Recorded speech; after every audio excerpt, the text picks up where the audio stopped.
Ladies and gentlemen, welcome to another episode of Victors with Victor. And today I'm very excited to be hosting a friend of mine, somebody I've known since childhood as well, from Kibera. Doing a lot of work with women. She's a human rights activist. She has also been able to travel the world, doing different projects with women and also young girls as well. I know her as one of the biggest voices for women since our childhood. And without saying much, I'd just like to give... There's so many things I can say about Editar, but I'd like to give her an opportunity to introduce herself before we start. Karibu sana Editar. Asante. Ndio kitambo ingekuwa nikugotea hivi, that would be very rude. But also COVID imechange vitu, sasa kugoteana ni normal. Tell our viewers who you are, know who you are, so it would be good for our viewers to know who you are. First of all, I want to appreciate this opportunity. Karibu. Yani, it's really nice to be interviewed by Victor. As much as we grew together, but also there is a lot that has been happening. You working on the other side and also working on the other side. So my name is Editar Vitalis. I was born and bred in Kibra, and all the time I say it was a privilege to grow up in Kibra because it has really made me to be a person who I am today, and also it has built my resilience. I work with women as a human rights defender, not only in Kibra but also in Kenya and in the small global world, because as you know, the world is a small world. So I work with women, and mainly I build their leadership and also to ensure that they're ending gender-based violence. I'll just go a little bit to my story. I'm a survivor of sexual and gender-based violence twice, at 6 years old and at 16 years old when I was gang raped. And it shattered my dreams because at that time it really affected my mental. And when I was raped, I was pregnant. And I didn't keep the pregnancy. I went for unsafe abortion. And taking that time to heal, it took me a lot of time. And it really shattered a lot of my dreams as a young girl. Sorry, you said unsafe abortion? Yeah, unsafe abortion. Okay, yeah. Continue, sir. Yeah, so with that pain, and you know, from the ghetto, like when you're doing unsafe abortion, it tampers with everything, your psychological part and even your physical part, because you have wounds inside you. And growing these wounds, when I did my unsafe abortion, there were no painkillers or anything. And the next day I was going back to school and I didn't have sanitary towel. So at 16 years old, confused, going through rape trauma, it was not easy. But here I am today because my main part in Kibra is to ensure that we are deliberately ending gender-based violence.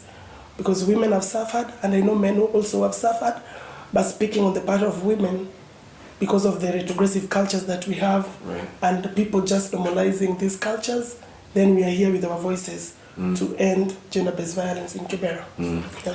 I must say, Editar, I'm very proud of you, and I know you're a mentor and also a good example to a lot of young people in the slums. We're gonna get deep into that. Now, feeling kama story yako is not something we can finish within the time frame that we have. But I don't know where we should start. I also want to beat you on this. Oh, you want to beat me on this game? Draft, okay. So we can talk as we do it. Okay. I know your story is very touching, and this might be destructive to our viewers. To and the ladies first. Okay, fine. So now, Editar, I'm really interested to know when you started community development and working with young girls in the slum. And I know you've mentioned a few things. I'd also like to know.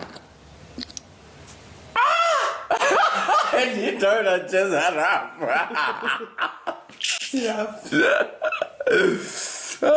I'd really like to know what is it that inspired your work and for you to start what you were doing. So, at 21 years, I used to host girls in our home. We had a project called Sitakimia. And in the Sitakimia project, by that time I was just a mentor, mobilizing and talking to girls in the community. So when I used to host girls in our home, which was a small home, and we were around 30 girls. And at that time, I didn't know I had leadership skills, but most of the girls were really like, wewe ndio kiongozi wetu, you get, just growing in the ghetto. Right. And they used to motivate me with that.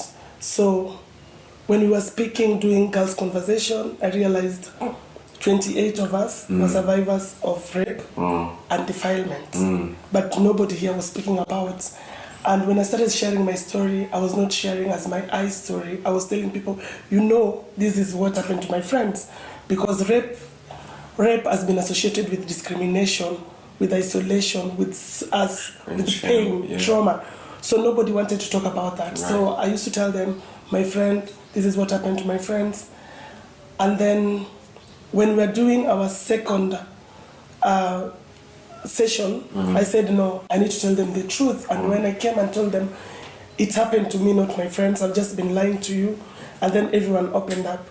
So when we talked deep about our story, we realized there were common perpetrator. And this perpetrator took advantage of our silence.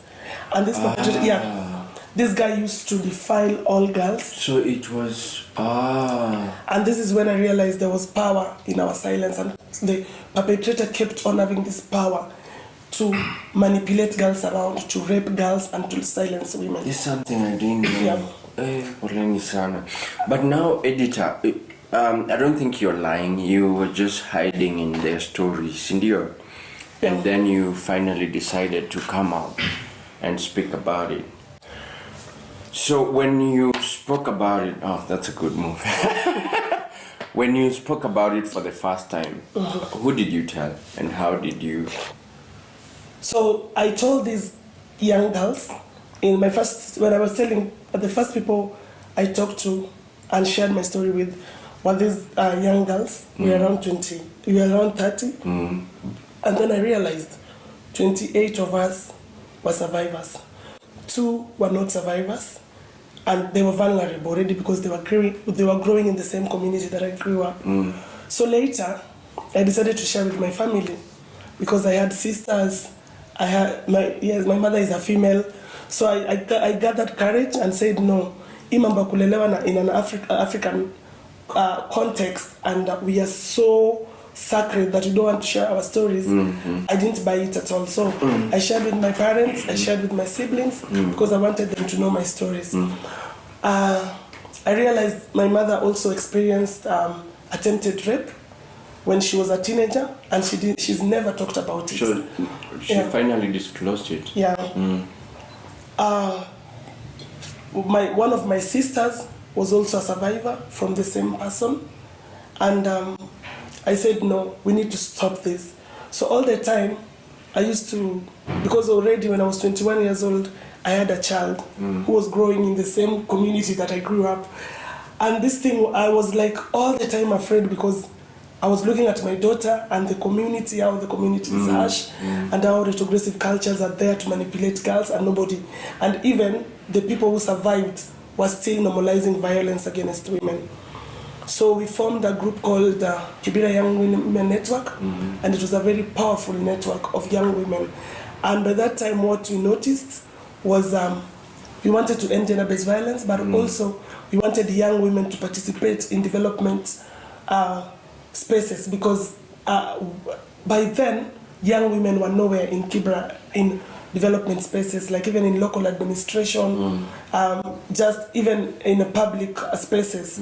So we really forced, and that is when we had the first female chief in Kibera, in Makina, because we fought through the local administration, and then our DC by then, at least we had the first female chief, and later we had the second female chief in Sarangombe. So the network was really powerful of young women who were so fiery and fierce, and they wanted deliberately tangible like development agenda for young women. So at this point, you were the major voice for these women and the group that you guys had formed. What was your father's take on it, or the male figures in your life take on it? It was my father, when I shared my story, my father was really supportive, because my father initially was a very patriarchal man, but he came to understand that maybe because of that patriarchal nature that was not deliberate. That is how he grew up in a patriarchal community, and as a man, and having the privileges as a man, he couldn't acknowledge because of maybe illiteracy, some level of illiteracy. My father is a standard 7 liver, so he raised us how they were raised. So my father became so supportive, and our first office actually is my father who donated our first office. Our office even right now was our kitchen when we used to be young. So my father donated, and he said, you people, you don't work by the roadside, just come, I'll give you this space and do your work. And that is where we are working from. Right. Oh, nice. That's nice. It's good to know that your father was supportive of that.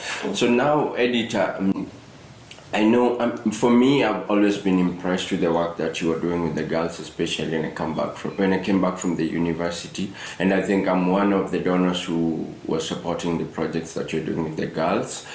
We can talk more about that later, but also, can you tell us some of the projects that you're doing and take us through the transition from when you began until now? What are some of the challenges, and what is it that you've been able to achieve and you're like, oh wow, I didn't believe I could do this, now I did it? Okay, move fast and then I answer that. Okay.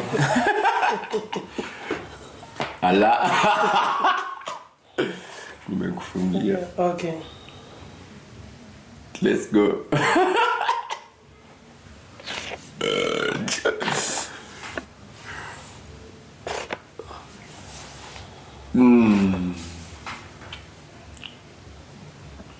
Yeah, now you're getting a challenge, so you can talk to us about some of the challenges as we play. So this is what we do at Feminist Center. We have different projects, and the main one they call is mentorship, where we realize if we don't nurture our girls who are coming from the same ghetto, and if girls cannot see mentors, and if girls cannot see role models, they will continue being violated in the same community by the same system. So working with girls in Kisumundogo, it has really been helpful because our office is in Kisumundogo, inside the village. So girls around Kisumundogo area, it has been easier for them just to resonate with us, and even our feminist work, because for us it's deliberate. We are feminist, and we don't apologize for being feminist at all. Looking at these girls just growing up every single day and what happened during COVID, we were really impressed because we were one of the smallest communities that girls didn't report unintended pregnancies.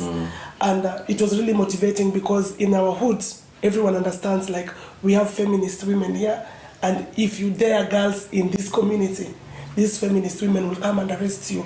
Just having that perception in our community, it has really helped girls, and even young boys, they cannot come and just abuse girls in that area because they know we are there and we are watching. Apart from that is the level of empowerment, and when you sit with these girls and their dreams are big and sometimes they are scary at the same time. But I love it because at least mentorship is working, and we have young women who grew up again in the same village, and these women are the ones who are empowering these young girls. And that transition, it has really helped me at individual level, because now my work is a bit rough the way it used to be. Okay, now we want to talk about that. rough when you talk about rough. But now, feminism is an interesting conversation. Nimesikia ukisema you are not apologetic for being a feminist. Who is a feminist? What is your understanding of feminism? Feminism is anyone who dismantles patriarchal system and capitalistic system, which a few people are benefiting from, and as much as they're benefiting from, they're oppressing other people. Like, we have different institutions that are gender blinded. For example, even religion. It is one of the topics that as African community we need to unpack. People don't question religion. What we were told in the century is what we believe up to date. At the same time, I respect religion, but how it has been used to subject women, manipulate women, it is a question that women need to ask. At some point, even in other, Christianity, Christianity is also divided. Some of them will say, we don't need a female priest. But yes, we need a male priest. Such things that bring inequality and promotes inequalities and biasness. We need to ask questions. Yes. Number two, the system itself, even our system as a country, it is male-dominated system. And you know, men don't have a problem with that. So when men don't have a problem with that, there is a problem. Because women like me, when we come, we raise our voices. They're like, nyinyi mnapiga kelele, you love to complain, you love ABCD, without understanding where we come from. If we are only two people, not two people, we are few people. But in terms of gender, like generally, I would say we are two. But also, when I'm saying that, I really acknowledge we have people who don't identify with their gender at birth, people who are gender non-conforming persons, and other LGBTQ people. LGBTQ, yeah. Okay. So now, editor, you've talked about in your organization, are you fighting for equality, gender equality? Yeah. And when you agree that you're fighting for gender equality, what is it that you term as gender equality? So gender equality, for me, is not about a fight of women, but I want to appreciate women who saw the difference and women who have come out, not apologizing, and deliberately to fight for gender equality, gender disparity, and ensure that we are fixing this problem, because it is a problem. When I lack opportunity because of my gender, even yourself, when you lack opportunity because of gender, that is gender inequality. You see, because people are using our genders to subject us, to make us object. For example, initially, and you'll agree, in Africa perspective, girls were left at home and boys used to go to school. You are denying girls opportunity because I'll get married. Right now, I'm married, but I'm married to this man who comes from the same community as mine, but and this man who is then we had to look at the responsibility of a man in an African tradition. The same way they would leave you at home and tell me to go look at the cattle. I do not agree with the idea of not schooling girls. That's a different thing. I believe girls should be schooled. But then when you think about it like this, for me, I look at it like this: their masculine job and their feminine job.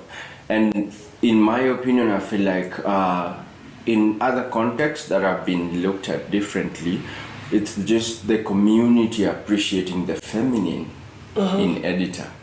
Do you understand? And telling Victor that, okay, now there are demonstrations, we don't want Editor to go. Victor, you're gonna have to go for the demonstration. It's appreciating the masculine in Victor. I don't agree with that. Okay. Because for me, I think that there is part of intellectual being. And for me, all the time I would love people to think intellectually. There is no masculinity when it is toxic. When you come, you fight because you are masculine. But when you use your masculine in a very intelligent way, for me that is something that I will buy in a very progressive way. Violence is a totally different discussion. Yeah, and that is what I'm talking about. And that's not what I'm advocating for. Yeah, maybe you got me wrong.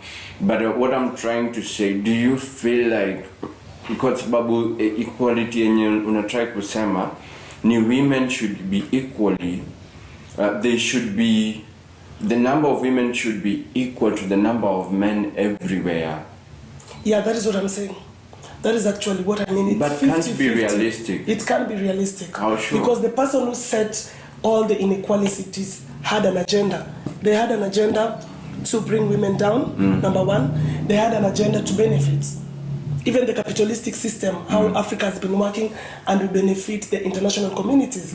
This is something that we need to question. You see, the system is in a way that when you are privileged, you don't ask questions. But when you are unprivileged, also when you don't build yourself, when you don't bring your freedom out, when you are not bold, you cannot even talk directly to the power. Okay, now this is getting interesting and intense. Twende, it's your turn. No, it is your turn. But now, editor, what a man can do, what a woman can do, a man can do better. Wada. Or the other way around. At your wada. So now, editor, what is the place of a man in a society?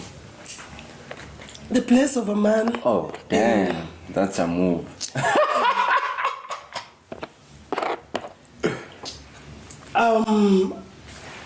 I'll answer you this way. The place of a man in this community today is everywhere.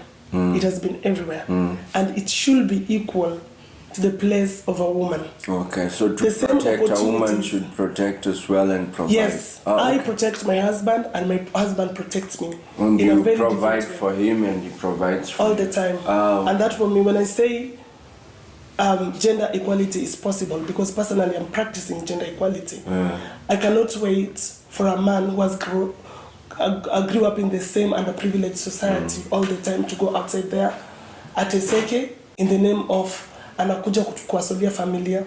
So what I do actually, when he brings something A, I will also bring A at home. And sometimes also we negotiate, like, because we know each other finances and we know how we operate at our household level. How long And have there you is been married openness. for? No, I've been in a relationship for 12 years, but also we've been separating all the time when we disagree. That has been working for us because we felt like he cannot live in a toxic relationship. I'm a human being, and sometimes I can get toxic. And when he's toxic also, so we separate. So what we've been doing, we've been co-parenting, and it has been successful. But right now, where I'm seated, maybe tomorrow we don't know about tomorrow. But right you're now, happily married. yes, I'm in a relationship with him. You're married or in a relationship? I'm in a relationship with him. Same We live man, together. same man from 12 years ago. Yeah, oh, okay. Together. We have 2 children. Oh, nice. Yeah, I know your daughter. It's very beautiful. But editor, now, what was his take on the stand that you took with what you have been doing?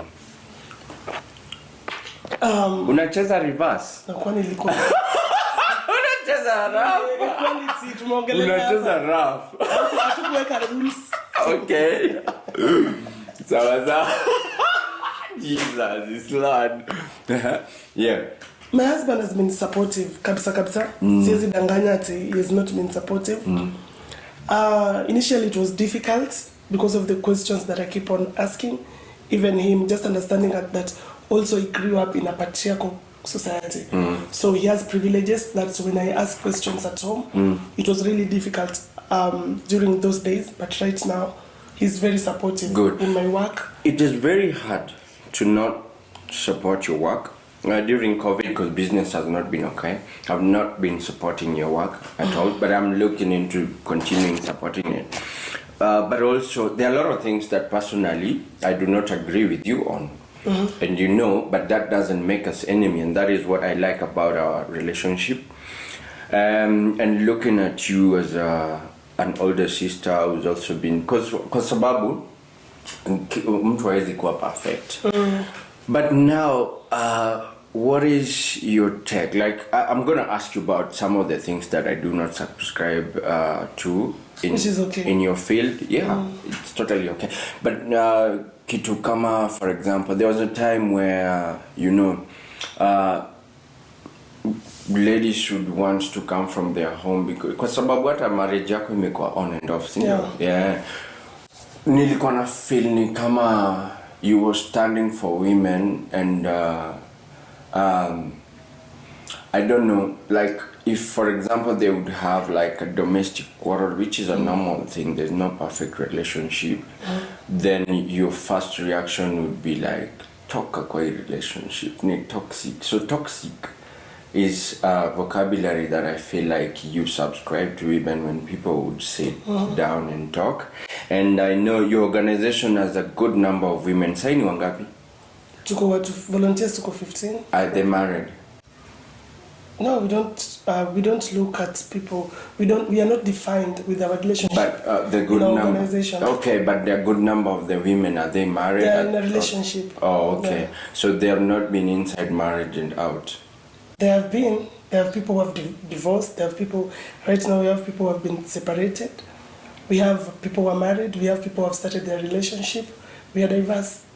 Ah, okay. So now, one of the things that one time I think I witnessed is when you guys went into somebody's home. I don't know what they had done, but correct me if I'm wrong. And you it was a group of you, and I didn't feel like, probably you felt like, you know, like confronting this person, which was also risky because of what he had done in a group of people would probably help. And I'm not sure if you had any authority around, but I felt like this would be intimidating to this man, and he could probably react to know, see, like if I, for example, if I've wronged my girlfriend or wife and I see her in a group or a gang of women coming to me, the first thing that I would think of is, how do I defend myself?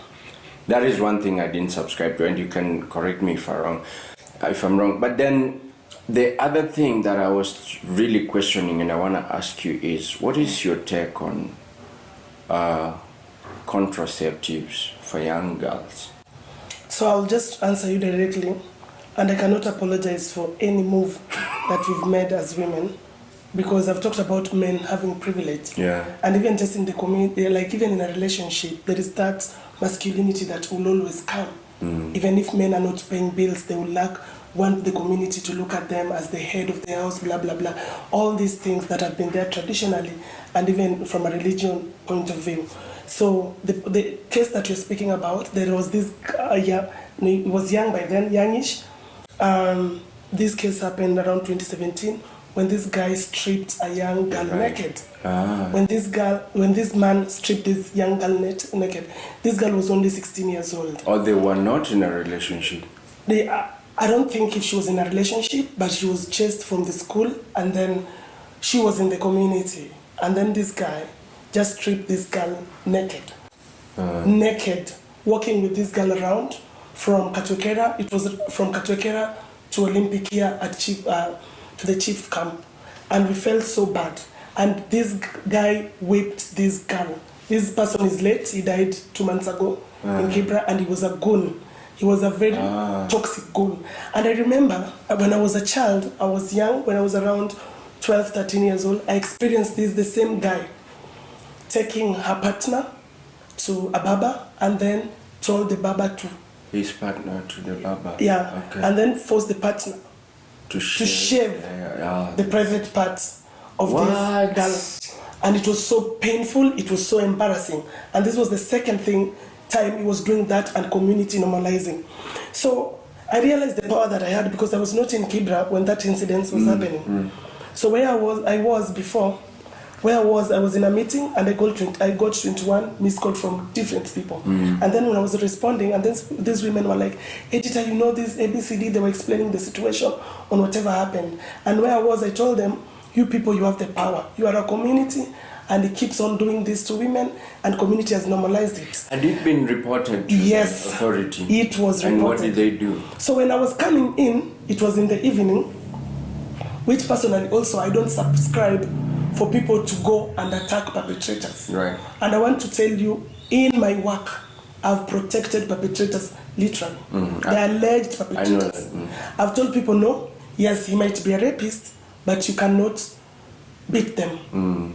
It is the work of the police to investigate us, because sometimes by then it was really difficult even for police to come and arrest alleged perpetrators in Kibra.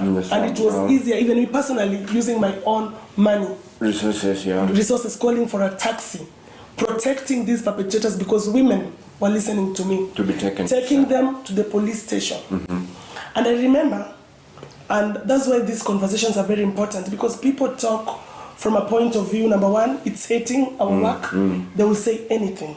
I remember there was this teacher who sodomized 2 boys in school, in a public school, and that was not a very easy case, because I was threatened. I've been attacked doing this work. I know that. Yeah. So when this teacher went to the police station, the next day, when he was arrested, because we are the one who arrested him and took him to the police station. So there is also a power to this. So before he got into the cells, I took the photos. We realized later that he claimed that my team had beat him. So what we did in the courts, with the photos that we had on our phones, we took it to the judge, and then that is where we learned our lesson. And all the time when I was working, I come out so boldly. I speak in a bold voice. And people, because I'm a woman, and there is this masculinity and femininity things. So because I'm a woman, everyone wants me to have a soft voice. Nah, that is not my voice. This is what I have. This is the only power that I have, and I speak with this voice that has really liberated so many women in Kibra. And learning from that lesson all the time, I want to tell you, in the front line, my colleagues you'll interview a few of my colleagues, they will testify. I have protected perpetrators. Those who have alleged, they've been alleged, and those that we knew this one was a perpetrator in action.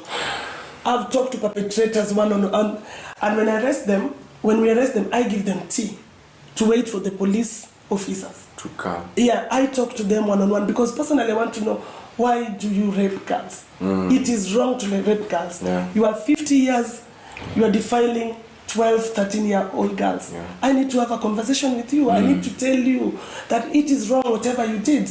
As much as you're going to jail, you need to understand I went to jail because this is a problem. And I realize this has been also a retrogressive culture that people in the old age normalized to rape, to defile women, and it was okay. So when you question, you get all these things in the community. We experience hate because of the work that we do, because even you know, most of the perpetrators are men. The powerful people in the community who have resources are men. The only thing we have is our voices. Do you think then, because I'm a man, I support your work, do you think there is need to reach out to more men and have conversations, have them in your discussions to support the work that you do? Because I feel like when you come out as a feminist, men feel like you are attacking them directly. Yeah, because I don't know if there is mediation, like when it gets to a point where, for example, a survivor or a woman, because a lot of ladies in your organization are survivors, right? Yeah, of domestic violence or sexual violence. I wonder if there is mediation to listen to both sides of the stories, or it's just them coming, reporting, and then editor picks it from there. So working in a community, even survivors who are men, they get refuge from us. Oh, so you have survivors? I know men who was raped during post-election violence, and it has been difficult for these men to speak with their fellow men. And when we talk about patriarchal community, that is the nature of patriarchy. Because patriarchy has not allowed a young man like you to vent, to be yourself, to dream, to do your things, to think. And right now, even in the conversation everywhere, because we came out in a very powerful way, not because we attack, but that has been the feeling of patriarchal community. You are a woman, you're questioning. Then if you're questioning, you are attacking us. Right now, everywhere, even in the global conversation, international conversation, everyone is asking, where is the boy child? Not because women have reached where we wanted to go, but at least because of speaking, coming out so strongly, young boys have realized there is a problem, because the same system has fucked up these young men. So where is the boy child? Yeah, and I came to this conversation today for this interview purposely because you're doing something in the community. Right. I don't take interview for people who have asked questions. I know, and they don't appreciate. do anything. No, people will just come, you're feminist, you're working with women, where is the boy child? They're attacking you. Yeah. And you remember, I told you we are not even resourceful. Yeah, and I repeat, you don't have resources. What we have is this. Yeah, your voice. Yeah, our voices. And our voices has enabled us to meet people like you, to expand our partnership, working without payment, being there for each other, building a support system, talking on behalf of girls, because we speak about the story that happened to us. And I'm also going to take a minute just in honor of the work that you do. I really respect and honor the work that you do with the community. Some of it I still question, which is okay. I'm always genuine and honest with you. Which is okay. Yeah, so if you really want to support editor's work, she's working with a lot of women group. I also know that she's still doing economic empowerment with women, which is also beautiful. But then you can find Editor on all platforms at Editar Vitalis. No, Editor Cheng or Feminist for Peace, Rights and Justice Center. Uli change. Yeah. Okay. I came to my official names when Okay. I realized our women who are working from the community, we were not using our names in social media because of the attack. Social media is also one of the toxic spaces. Yeah. You know so well. So if you're not, if you don't have some strength, you cannot get into that space. So I had to use my official name so that people can know the work that I do. Great. And also we'll drop her number down on the screen. So if you want to reach out and also watch some of her work and also support as well, because she's always doing activities in the slum, you can reach out to Editor via WhatsApp internationally or call her directly via the Kenyan number. Editor, as we continue, I'm really interested in... I know you vied to be MP for Kibera in 2019 by elections. Yeah, and you were one of the most outstanding candidates. Yeah, because you are somebody people know from that end of Kibera to the other end of Kibera. As a daughter of Kibera, what were some of the challenges and how was the experience? I would say it was a very beautiful experience because when I was getting into politics, I was so naive, like any other young person or woman in Kibera who was not politically active. But when I realized there was a gap, especially women who are getting in political space in Kibera, and this was an opportunity for us to get outside there and use the resources and the knowledge that we had to convince people the importance of electing women in policy-making spaces, because everything that we are talking about, if you don't have women representative in politics, because one of your questions was about contraceptives, you cannot understand how contraceptives is political. It is political because, before I answer the one about politics, I'm so contradicting a little bit. When you go to the population, whatever, the advisory at global level, when they speak about how we need to manage population in the global world, the people who are sitting in the spaces, majority of them are women. Now, when it comes to controlling population, they fix women to use hormonal contraceptives. Right. They give African women, me here, contraceptives that are not into standard, contraceptives that... Substandard. Yeah, contraceptives. And all the time, if you sit with women around, maybe in the future, maybe we can just have a group discussion, a focus group discussion. We can invite you about contraceptives so that you can listen to stories of women in Kibera. That'd be interesting. Why should I use contraceptives, which makes my sexual feelings Urge to be low? Actually, my sexual libido is low. So such things also we need to come bold and question it. If you don't question it, then we'll be like, contraceptives are good, blah, blah, blah. For me, I would want a community that is planned, but as well from both sides. Men, women, and any other person planning to control this population, not only women, especially the black. So you feel like the men should be involved. Yes. And this is one of the reasons I brought you here, because last year when we were doing Slam Dance, during the event we had a teenager who was a boy who grabbed a lady on the butt. And we had a serious case with that, so we had requested that it be taken to the police station. After the event we went, me and the co-director, and we categorically had to explain to this boy, and he told us that he didn't know that it was okay. People were dancing, so he thought it was normal. And for me, the approach now, how I want to collaborate with the editors organization is, because I work with a lot of young boys, is to organize forums where we have women and men, and we talk about these issues, and where we have girls and boys, and girls can talk about some of the things they do not want to be done to them, and the boys can really understand, because what we got from that young boy is that he did not know, so he did it out of ignorance, thinking it was okay, you know.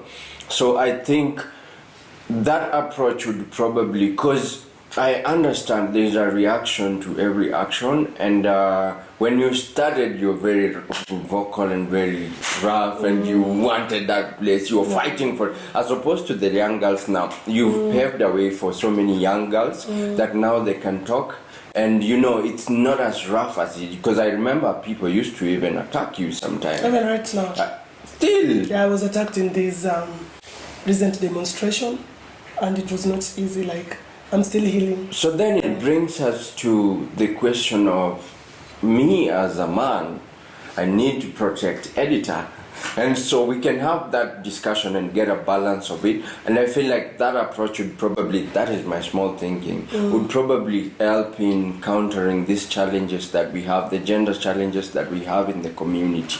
Because talking from a man's perspective, a lot of men, when you talk about Editor and the organization, they feel like, oh, Editor is attacking us, she's belittling us. So I think there is need to be cohesion and collaboration in both your work and the other gender in the community. That is my take. So now, my last question as we finish would be a lot of things we can talk about, and I hope to host Editor again in the show because I really love the work that she does, and having knowing her, we can keep going and going, but my director is already showing us that. So now my final question would be, what is it that you did as a feminist when you started that if you went back you'd do differently? I think nothing, because when you sit in a space, like when I decided to come to this meeting, there will be a consequence. And for me, I've been authentic in my work, and I will never want to do this work in a very different way, because what I have in this world is me and my voice. But also, what I've been learning every day when I work in this community is also the power of acquiring different information from different levels, from both women and men. But when I make my personal choices and decisions, all the time society will question. When I realize that, then as much as I'm working under the role, under the law, the Constitution of Kenya, and any other laws like the rule of law, I don't have a problem, because I think this is how people need to work, using the rule of law and just looking at the policies that are around and working within those policies. So working in the community and using all these policies and laws, I'll never want to work differently. But right now, because I'm existing also, this is my last year, this year, to be a young person in this country, because next year I'll be 36 years old. I want to take more opportunity to learn, because that vibrant energy that was there like 10 years, 15 years down the line, it keeps on depreciating because of the age and so many things. And because now my daughter just turned to be a teenager this year, so I want to take a lot of time personally to mentor my young girl, to be there with my family, because I told you we've been on and off in my relationship, and this is the time to give back and use the energy that I have to work with women. So you're now set to establish your family now. Yeah. Okay, but now that's also a question that we would want to get into, because I mean, hearsay, but I've heard people say, Editor sai ako married na sisi alituambia 1, 2, 3.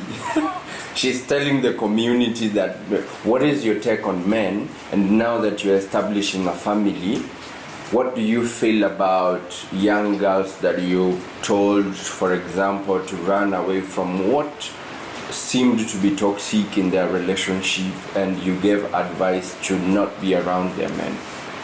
So since I started working, I've never told any young woman to get out of their relationship. I've never said, Victor, get out of your relationship. What have you said? I've told women that is an abuse, it is wrong, you should not normalize abuse, and these are the ways. I've sat in meetings with even chief for it to bring justice at home. All the time, if chief have cases of domestic violence, believe me, chief calls me in their meeting. I be there in the meeting, and then I listen to from both sides. And let me tell you, when a survivor is not a child, it is a very difficult case to deal with. Right. Because you know what you want. You know what you want in that relationship. So I've sat in spaces where women have said, mimi nataka kusamea bwana yangu, nilimleta tu hapa ndio ajue. Yes, na ukiletwa ujue baba, lazima pia ujue sheria, kupiga bibi ni mbaya. Na wewe bibi pia kupiga mume ni mbaya. It is illegal, it's a criminal case right now in Kenya. So Florence comes to you and she's like, Editor, my husband has beaten me. What should I do? Florence, pole sana kwa hiyo nini uli experience. Kupigwa. Uli experience. Na wewe Florence, unataka aje? Sijui, niambie. So sheria inasema hivi na hivi na hivi, na venye umepigwa saa hii, kitu ya kwanza lazima uende hospitali kwa Florence. Ukishaenda hospitali kuna njia mbili. Ya kwanza ni wewe kukaa na mume wako chini kuangalia venye mnaweza sort issues zenu at family level, lakini pia ulete mtu ule wa katikati mwenye ni mediator awasaidie kwa hii maneno. Na sana ndakuomba uende local administrations kwa sababu hao ndio authority, hao ndio sheria. Ya pili unaweza mreport, unaweza enda police station wakupe OB na usongeshe. Ukitaka lawyers tutakuconnect na ma lawyers. With the Sita Kima project is one of the projects I remember because we used to do activations with you guys together. Kuna news mulikuwa mnapass about rape. I don't feel like it's been passed right now. There's a young girl who is watching. She doesn't know what to do when she's raped. Would you mind, please? Yeah, I will tell these young girls, number one, we need to break the silence. And you need to realize when you're breaking the silence, everything as a challenge that I'm speaking right now is what you will experience. And I want to answer this question with something that one of our members was attacked recently for her sharing a story in the media, in the radio, the gender-based violence story that she experienced when she was a teenager because she was married when she was young, and then her living a relationship. She comes from a Muslim community, and it has been difficult, and at some point she had to write a divorce letter to the husband and returned the money. So all the time when you're fighting a system, money for dowry, sometimes you do that. Okay. Because it was really difficult for her. She was attacked, and right now she's bedridden. And I want to thank even Defenders Coalition and other partners that came through for her. And it has been really difficult case. So number one, as a survivor, your mental health, your health in general is very important. Go to the hospital, find a health provider, please ask questions there, usaidiwe, wakuangalie vizuri, watafute forensic evidence huko kwa hospitali. If you want to continue the case, come back to the police station, take your OB, and you can proceed with the case to the courts. So when you have your OB numbers everywhere in different communities, there are human rights defenders, please identify them. Ama hapo tu kwa polisi pia wanaweza kusaidia, ama back kwa chief, they can help you. It depends with the country, but all the countries who are under UN, they have a standard procedure to deal with, to prevent and respond to gender-based violence. So this is the time, speak out, break the silence, so that we can stop the violence. Yes, let's stop gender-based violence. But sasa umemwambia aende kwa hospitali. Nakumbuka kitambo mlikuwa mnasema kwa sababu amerepiwa anataka kwenda hospitali, for instance Nairobi Women's, na anafeel ni mchafu. Should they take a shower? No, there is not taking a shower. So usioge kabla uende hospitali. When you're raped, don't take a shower. Go to the hospital. The rest she has explained. Yeah, it is very important for forensic evidence and records to be gathered. Yeah. Thank you very much, Editor. It was nice having you. I appreciate the information and the work that you're doing to our community. Ladies and gentlemen, we're going to drop Editor's number here. Is that okay? Yeah, it's okay. Yeah. You can contact Editor and support the program that she does. Anna donors. She doesn't have sponsors. Our project is self-funded and a few friends as well. So let's support the work that she does. And if you have questions and if you also have concern, you can reach out to Editor directly. Asanteni sana. Subscribe, like, share, and comment.